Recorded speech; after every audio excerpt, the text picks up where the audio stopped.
कहती हूँ, मैं एक बहुत ही सुंदर सी लड़की हूँ। मेरी उम्र 25 साल की है। मैं अभी तक सिंगल ही हूँ, पर कुछ दिनों से हमारी ही कंपनी में काम करने वाला रोहन मुझे पसंद करने लगा था। हम दोनों साथ में ही काम करते थे और काफी वक्त एक दूसरे के साथ बिताए थे। मुझे भी रोहन पसंद आने लगा था। वह बहुत हंसमुख था और हमेशा मजाक किया करता था। मुझे उसका साथ अच्छा लगता था। कभी कभी हम दोनों बाहर रेस्टोरेंट में भी खाने चले जाते थे। 1 साल तक साथ काम करने के बाद रोहन ने मुझे शादी के लिए प्रपोज किया और कहा, प्रियंका, मैं तुम्हें चाहने लगा हूँ। तुम बहुत खूबसूरत और हसीन हो। मेरी जिंदगी में आकर मेरी जिंदगी को संवार दो। क्या तुम मुझसे शादी करोगी? मैंने खुशी खुशी उससे शादी के लिए हाँ कर दी थी और वह रिश्ता लेकर मेरे घर पर आ गया। मेरे पूरे घर वालों को रोहन बहुत पसंद आया था। वो बिल्कुल वैसा ही लड़का था जैसा मेरे माता पिता को चाहिए था। रोहन के घर वालों को भी मैं पसंद आ गई थी। हम दोनों के परिवारों की रजामंदी से हमारी शादी तय हो चुकी थी। शादी का मुहूर्त 20 दिन बाद का निकला था। घर पर शादी की तैयारी जोरों शोरों से चल रही थी, पर मैं अभी भी ऑफिस जा रही थी। मैंने सोचा था कि शादी के 2 दिन पहले ही छुट्टी ले लूंगी, क्योंकि प्राइवेट कंपनी में छुट्टी मिल पाना थोड़ा मुश्किल होता है। मम्मी पापा ने कहा था कि तुम तैयारियों की टेंशन मत लो, सब आराम से हो जाएगा, इसलिए मैं बिंदास थी और सारी तैयारी मेरे घर वाले ही कर रहे थे। मेरे भैया तो बात बात पर मेरा मजाक उड़ा रहे थे, पर मैं अंदर ही अंदर खुश थी कि अब मेरी जिंदगी में एक नया मोड़ आएगा। मेरे अकेलेपन भरी जिंदगी में अब मुझे प्यार मिलने वाला था और जिस चीज की जरूरत हर इंसान को होती है वह चीज भी मिलने वाली थी। अब मैं रोहन के ख्यालों में ही खोई रहती थी। रोज रात को फोन करके रोहन मेरे साथ सुहागरात की बातें करता था और मैं उन ख्यालों में डूब जाती थी। मेरे ऑफिस के लोग भी हम दोनों को लेकर मजाक किया करते थे। सब कुछ सही चल रहा था, लेकिन मेरी जिंदगी में एक नया तूफान आने के लिए इंतजार कर रहा था, जिससे मैं बिल्कुल अनजान थी। एक तरफ जहां मैं रोहन और मेरी नई जिंदगी के नए सपने देखने लगी थी, वहीं दूसरी तरफ मेरी जिंदगी में भूचाल आने को तैयार था। और मुझे पता नहीं था कि वह मुझे इस तरीके से मसल कर रख देगा। एक दिन रोहन ऑफिस नहीं आया था क्योंकि उसकी तबीयत खराब थी। इसी वजह से मुझे ऑफिस में ज्यादा काम करना पड़ रहा था। काम खत्म होते होते रात के 10 बज चुके थे। मुझे घर जाने के लिए काफी लेट हो गया था। मैंने तुरंत अपना पर्स लिया और बाहर निकल गई। फिर मैं सड़क पर ऑटो का इंतजार करने लगी, लेकिन तभी मौसम खराब होने लगा और बारिश शुरू हो गई। खड़े होने के लिए कोई जगह नहीं थी, इसलिए मैं बारिश में ही भीग रही थी। इतनी रात हो जाने के कारण मुझे कोई ऑटो भी नहीं मिल पा रही थी। मैं बहुत देर तक ऑटो का इंतजार करती रही। मैं अब खड़ी खड़ी परेशान होने लगी थी। मैं बुरी तरीके से भीग चुकी थी कि तभी मेरे सामने एक बड़ी सी कार आकर खड़ी हो गई। कार की खिड़की से एक नौजवान ने कहा, गाड़ी के अंदर आ जाओ, बारिश में खड़ी रहोगी तो बीमार पड़ जाओगी। मैंने उसे देखा तो मैंने उसे पहचान लिया। यह मेरे ऑफिस का नहीं था, बल्कि मेरे सामने वाले ऑफिस में काम करता है। कई बार लिफ्ट में आते जाते मैंने उसे देखा है। जब भी लिफ्ट में मैं उसके साथ अकेली होती हूँ, तो वो मेरी तरफ चुपके से देखता रहता है। एक बार मैं ऑफिस के बाद ऑटो का इंतजार कर रही थी कि तभी यह नौजवान मेरे पास आ गया था। उसने उस दिन भी मुझे लिफ्ट ऑफर की थी, पर तभी उधर से रोहन अपनी बाइक लेकर आ गया था और मैं उसके साथ चली गई थी। वह काफी देर तक हम दोनों का पीछा करता रहा था, पर आज तो रोहन भी नहीं है और यह लड़का मुझे फिर से लिफ्ट ऑफर कर रहा है। मैंने सोचा किसी अजनबी से लिफ्ट लेना सही नहीं रहेगा। यह सोचकर मैंने उसे मना कर दिया और कहा, थैंक यू, पर मैं ऑटो का इंतजार कर लूंगी। इतने में वह नौजवान भागता हुआ बाहर निकल आया और कहने लगा कि रात के 11 बज चुके हैं। इतनी रात को तुम्हें कहीं ऑटो नहीं मिलेगा।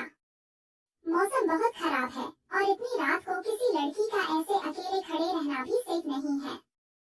तुम प्लीज मेरे साथ चलो। अब वो वही खड़े होकर मेरे जवाब का इंतजार करने लगा। मैंने थोड़ा सोचा समझा और फिर मुझे लगा कि इसकी मदद ले लेनी चाहिए। मैं उसकी गाड़ी में बैठ गई। उसने कहा, तुम तो बुरी तरीके से भीग चुकी हो, मेरा घर सामने ही है, चलो पहले अपने कपड़े बदल लो, फिर मैं तुम्हें घर ड्रॉप कर दूंगा। मैं ठंड से कांपने लगी थी। वो मुझे अपने घर लेकर चला आया और तुरंत ही उसने मुझे एक टॉवल पकड़ा दिया। उसके बाद वह मुझे अपने कमरे में लेकर आ गया और अपना एक शर्ट पैंट मुझे दिया और कहा, इसे पहन लो। वह कमरे से बाहर चला गया था। मैं अपने जिस्म को पोंछ रही थी कि तभी मुझे सामने पड़ा हेयर ड्रायर नजर आया। मैंने सोचा पहले अपने गीले बाल सुखा लेती हूँ, क्योंकि अगर मेरा सिर गीला रहता है तो मुझे सिर दर्द होने लगता है। मैंने धीरे धीरे अपने बाल सुखाना शुरू किया और बाल सुखाते सुखाते थोड़ा ज्यादा टाइम लग गया।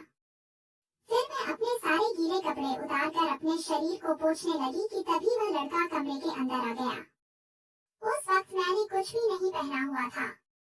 मैं सर से लेकर पांव तक नंगी थी और उसने मुझे इस हाल में देख लिया था। एक पल तो वह मुझे देखता ही रह गया, लेकिन अगले ही पल सॉरी करके दरवाजा बंद कर दिया। मेरी हालत तो बहुत खराब हो चुकी थी। एक नौजवान लड़के ने मुझे इस हाल में देख लिया था। मैंने तुरंत शर्ट पहन लिया, लेकिन उसका पैंट मुझे नहीं आ रहा था, तो मैंने टॉवल लपेट लिया। उसके बाद जब मैं बाहर निकली तो उसने कहा, मुझे माफ करना पर मैं तो दरवाजा खटखटा के आया था, तुमने जवाब क्यों नहीं दिया?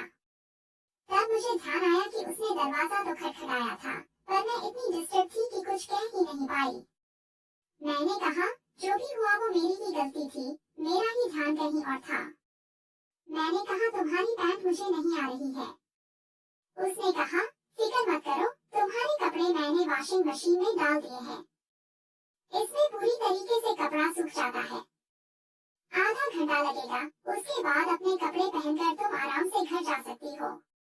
उसने मेरे कपड़े सूखने को डाल दिए, फिर कहा, चलो कुछ खाना बनाता हूँ, तुम भी खा लेना। हम दोनों किचन में चले गए और वह ऑमलेट और चाय बनाने लगा। खाना तैयार करके हम दोनों खाने लगे थे, पर मैंने ध्यान दिया कि वह लड़का मेरी तरफ देखे जा रहा था।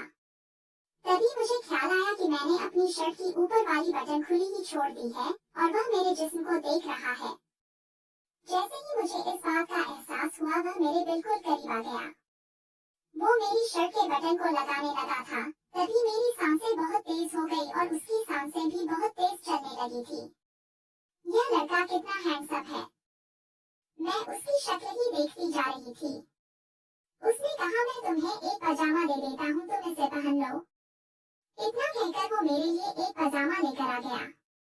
मैं पजामा चेंज करने के लिए कमरे में आ गई थी, पर मैं फिर से ना जाने किन ख्यालों में थी कि मैं दरवाजा बंद करना ही भूल गई और वहीं पर चेंज करने लगी। मैंने टॉवल हटा दी और मैंने नीचे कुछ भी नहीं पहना था। वह वहीं पर खड़ा होकर मुझे देख रहा था। मेरे पजामा पहनने से पहले ही वह मेरे पास आ गया और मुझे अपनी बाहों में भरकर मेरे होठों को चूमने लगा। मैं बहकने लगी। उसने मुझे बिस्तर पर लिटा दिया। हम दोनों की ही सांसें तेज चलने लगी थी। वह मुझे बेतहाशा चूमने लगा था और मैं उसके प्यार में ढलती जा रही थी। न जाने कैसा खुमार छाया कि मुझे किसी भी चीज का होश नहीं रहा। वो मुझे चूमते हुए मेरे शर्ट के बटन खोलने लगा। किसी लड़के ने मुझे पहली बार किस किया था। रोहन ने भी मुझे आज तक किस नहीं किया था, बस मेरा हाथ पकड़ा था। रोहन का ख्याल आते ही मुझे याद आ गया कि मेरी शादी होने वाली है। पर अब मैं इस रोमांचक सफर के उस मोड़ पर पहुंच चुकी थी कि चाहकर भी अपने आप को रोक ना पाई। उसने धीरे धीरे मेरे शर्ट की सारी बटनें खोल दी। मैं उसकी प्यार की गहराई में डूब गई। आधे घंटे तक हम सुख बुध खोकर मोहब्बत करते रहे। लेकिन तभी अचानक मुझे लगा कि यह मैं क्या कर रही हूँ। यह सोचते ही मेरी आंखों से आंसू निकल आए। मैंने कहा, यह क्या कर रहे हो? मैं तो तुम्हें जानती तक नहीं हूँ। उसने कहा, मैं आकाश हूँ, आकाश सिंघानिया। यह नाम सुनते ही मैं चौंक उठी, क्योंकि मेरे बगल वाले ऑफिस का सीईओ आकाश सिंघानिया है। यानी कि यह एक काफी रईस लड़का है और ये कहीं मुझे जानता तो नहीं, क्योंकि हर वक्त यह मुझे अपनी बिल्डिंग के आसपास मिल जाता है और मेरे साथ रोज लिफ्ट में एक साथ ही चढ़ता उतरता है। लेकिन मैंने कभी उस पर ध्यान नहीं दिया था। मैंने कहा, रुक जाओ, इससे ज्यादा कुछ नहीं करो। हालांकि मैं खुद को ही रोक नहीं पा रही थी, पर शायद वह मेरी आंखों में आंसू देखकर रुक गया और कमरे से बाहर चला गया। उसने अपनी हद पार नहीं की थी और मेरी इज्जत सही सलामत थी। मैं जल्दी से उठी तो देखा मेरे गीले कपड़े सूख चुके हैं। मैंने जल्दी से अपने कपड़े पहन लिए और बाहर आ गई। आकाश मुझसे नजरें नहीं मिला रहा था पर मैं उससे बात करना चाहती थी। वह मेरी तरफ बिना देखे बोला, चलो प्रियंका तुम्हें घर ड्रॉप कर देता हूँ। हम दोनों कार में बैठ गए। मैं चाहती थी कि आकाश मुझसे बात करे, जो कुछ भी हमारे बीच में हो चुका है उसके बारे में कुछ तो कहे, पर वह तो मुझसे नजरें तक नहीं मिला पा रहा था। मेरे घर के पास आकर वह रुक गया और बोला, चाहो तो छाता ले जा सकती हो। मैं उसकी तरफ देखने लगी थी तो उसने अपना पर्स निकाला और अपना कार्ड मुझे दे दिया। मैं कार्ड को हाथ में लिए उसके कुछ बोलने का इंतजार करने लगी, पर वह खामोश रहा। अचानक न जाने मुझे क्या हुआ, मैं उसके करीब चली गई और उसके होठों पर किस किया। वह मेरी तरफ प्यार भरी नजरों से देखता रहा। मैं कार से उतरकर अपने घर आ गई थी। अपने बेडरूम में जाकर आधे घंटे तो मैं यही सोचती रही कि आज क्या हो गया। तभी उसका कार्ड मैंने देखा तो उसमें उसका फोन नंबर था। बिना सोचे ही मैंने उसके नंबर को डायल किया। आकाश ने फोन उठाया तो मैंने कहा, मैं प्रियंका बोल रही हूँ, आज जो कुछ भी हुआ। उसने मेरी बात को बीच में ही काटते हुए कहा, मैं उसी के बारे में सोच रहा हूँ, अपने बेड में लेटे लेटे उन यादों में खोया हुआ हूँ। वह मेरी जिंदगी का सबसे खूबसूरत लम्हा था। न जाने मेरे दिल को क्या हो गया था, यह कौन सा खिंचाव था कि मैं आकाश की ओर खिंचती चली जा रही थी। और यही सब सोचते सोचते मैं सो गई थी। अगले दिन जब मैं सुबह उठी तो मोबाइल लेकर आकाश को गुड मॉर्निंग का मैसेज भेजा। आज शनिवार था और हमारी छुट्टी थी, इसका मतलब मैं आज आकाश को नहीं देख पाऊंगी। तुरंत उसका रिप्लाई आया, आज क्या कर रही हो? मुझे आज शादी की शॉपिंग के लिए जाना था पर मैंने उसे लिखा कि मैं आज फ्री हूँ। यह मोहब्बत थी या कुछ और, पता नहीं। उसने लिखा, मेरे घर पर लंच पर आ जाओ, 12 बजे तक आ जाओ, मैं लंच तैयार रखूंगा। मैंने घड़ी देखा तो 10 बज चुके थे। मैं जल्दी से तैयार हो गई। अपनी मम्मी पापा से कह दिया कि मैं अकेले शॉपिंग पर जा रही हूँ, आज मुझे रोहन से भी मिलना है। लेकिन उससे पहले मैं आकाश से मिलना चाहती थी। जो कुछ भी हमारे बीच में हुआ था उससे मेरी जिंदगी में भूचाल आ चुका था। मैं खिंचती हुई उसके घर 12 बजे तक पहुंच गई। मुझे देखकर वो मुस्कुराया और घर के अंदर बुला लिया और बोला, खाना तैयार है, पहले खा लेते हैं फिर बातें करेंगे। खाना खाने के बाद मैंने कहा, देखो आकाश, कल जो कुछ भी हुआ वो न जाने कैसे हो गया। मेरी शादी तय हो चुकी है और 19 दिन के बाद मेरी शादी है। मेरी बात सुनकर उसके चेहरे पर गुस्सा साफ नजर आने लगा था, जैसे कि वह मुझे खोना नहीं चाहता। क्या वह मुझसे प्यार करता है? यह कहकर मैं वहां से जाने लगी थी कि अचानक उसने मेरा हाथ पकड़ लिया और कहा, अगर तुम्हारा इरादा बदल जाए तो मैं तुम्हारा यही इंतजार करूंगा।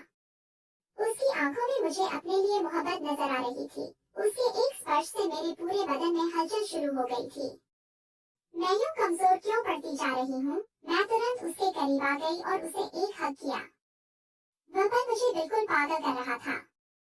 बहुत मुश्किल से उससे अलग होकर मैं बाहर निकल आई थी और रोहन के साथ फिर शॉपिंग में बिजी हो गई। रात को मैं जब घर आई तो रोहन का फोन आया, पर न जाने क्यों अब उससे बात करने का मन बिल्कुल नहीं कर रहा था। वह रोमांस जो हमारे बीच में फोन पर होता था, उसमें मुझे मन नहीं लग रहा था। मैंने कहा, रोहन मैं बहुत थकी हुई हूँ, कल बात करते हैं, और इतना कहकर मैंने फोन रख दिया। और फिर ना चाहते हुए भी मैंने आकाश को कॉल किया। आकाश ने फोन उठाते ही पूछा, आज क्या किया सारा दिन? मैंने कहा, मैं रोहन के साथ शादी की शॉपिंग में बिजी थी, तुमने क्या किया? उसने कहा, बस तुम्हारे ख्यालों में खोया हुआ था, वह ख्याल दिल से निकलते ही नहीं। अगर कल फ्री हो तो प्लीज लंच पर आ जाना। मैंने कहा, मैं नहीं आऊंगी, तुम्हें पता है मेरी शादी होने वाली है, कहकर मैंने फोन रख दिया। पर ना जाने वो कौन सी शक्ति थी कि अगले दिन 12 बजे फिर से मैं उसके घर पर पहुंच गई थी। आकाश मुझे देखकर मुस्कुराने लगा और फिर मुझे अंदर बुला लिया। खाना खाने के बाद हम दोनों सोफे पर बैठे हुए थे। अचानक वह मुझ पर टूट पड़ा और मुझसे प्यार करने लगा। मुझे चूमने लगा और बोला, तुम तो कह रही थी कि मैं नहीं आऊंगी तो फिर कैसे आ गई? क्या तुम भी वही महसूस करती हो जो मैं करता हूँ? तो फिर यह दूरी क्यों? आओ इस दूरी को मिटा देते हैं। उसकी बातों में मैं मदहोश होने लगी थी, मैं उसके प्यार को महसूस करने लगी थी। उस पल में मैं इस कदर डूब चुकी थी कि उसने मुझे पूरे तरीके से अपना बना लिया। जब मुझे होश आया तो बहुत देर हो चुकी थी। 18 दिन के अंदर मेरी रोहन के साथ शादी है, पर मैं पूरे तरीके से आकाश की हो चुकी हूँ। आकाश ने कहा, अब तुम मेरी हो, मैं तुम्हारा साथ नहीं छोड़ सकता, चलो मेरे साथ। वह मुझे अपने साथ अपनी कार में मेरे घर लेकर गया और सीधे मेरे घर के अंदर घुस गया। फिर मेरे मम्मी पापा को बुलाने लगा। मेरे मम्मी पापा आए तो बड़ी ही अजीब निगाहों से उसे देखने लगे थे। आकाश ने अपना परिचय दिया, फिर कहा, आपकी बेटी और मैं एक हो चुके हैं, अब अलग नहीं हो सकते। उसकी इस बात से मेरा चेहरा बिल्कुल शर्म से लाल हो गया।